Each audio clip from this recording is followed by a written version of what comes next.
সাবেক স্বাস্থ্যমন্ত্রী মোহাম্মদ নাসিমের ছেলে তমাল মনসুরের নিউ ইয়র্কেই 14টি অ্যাপার্টমেন্টের সন্ধান পেয়েছে দুদক। আর সাবেক প্রধানমন্ত্রী শেখ হাসিনার উপপ্রেস সচিব আশরাফুল আলম খোকনের রয়েছে নিউ ইয়র্কে একটি বাড়ি।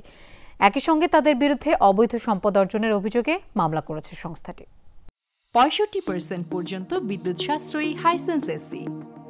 হাইসেন্স।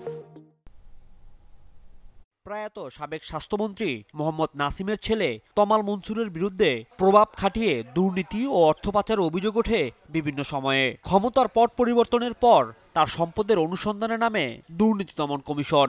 সংস্থাটি বলছে তমাল মনসুরের নামে মার্কিন যুক্তরাষ্ট্রের নিউ ইয়র্কে 14টি অ্যাপার্টমেন্টের সন্ধান মিলেছে, যা বাংলাদেশি মুদ্রায় প্রায় 63 কোটি টাকার সম্পদ। সব মিলিয়ে তমালের বিরুদ্ধে 700 কোটি টাকার অবৈধ সম্পদ অর্জনের অভিযোগে মামলা করেছে দুদক। তমাল মনসুরের নামে অর্জিত দেশে এবং বিদেশে যে সম্পদের তথ্যাদি পাওয়া গেছে সেই সংক্রান্তে ক্রোক এবং অবরুদ্ধকরণের আদেশ বিজ্ঞ আদালত থেকে নেওয়া হয়েছে এবং বিদেশে যে সম্পদের তথ্যাদি পাওয়া গেছে সেগুলিও অবরুদ্ধকরণের জন্য বা অন্যান্য আইনানুগ কার্যক্রম গ্রহণের জন্য মিউচুয়াল লিগ্যাল অ্যাসিস্ট্যান্ট রিকোয়েস্ট প্রেরণ করা হয়েছে। ক্ষমতাচ্যুত সাবেক প্রধানমন্ত্রী শেখ হাসিনার আস্থাভাজন হিসাবে প্রেস উইংয়ের পরিচিত মুখ ছিলেন আশরাফুল আলম খোকন। তার বিরুদ্ধেও অবৈধ সম্পদ অর্জনের মামলা করেছে দুদক।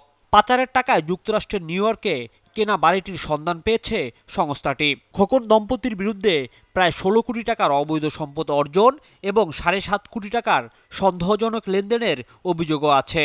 সম্পদের উৎস গোপন বা আড়াল করার উদ্দেশ্যে তার নামেও 3টি ব্যাংক হিসাবে 1,34,00,000 টাকারও বেশি সন্দেহজনক লেনদেন করে স্থানান্তর, রূপান্তর, হস্তান্তর করার অপরাধ সহ আমেরিকায় বাড়ি ক্রয়ের অভিযোগ অনুসন্ধানকালে প্রমাণিত হয়েছে।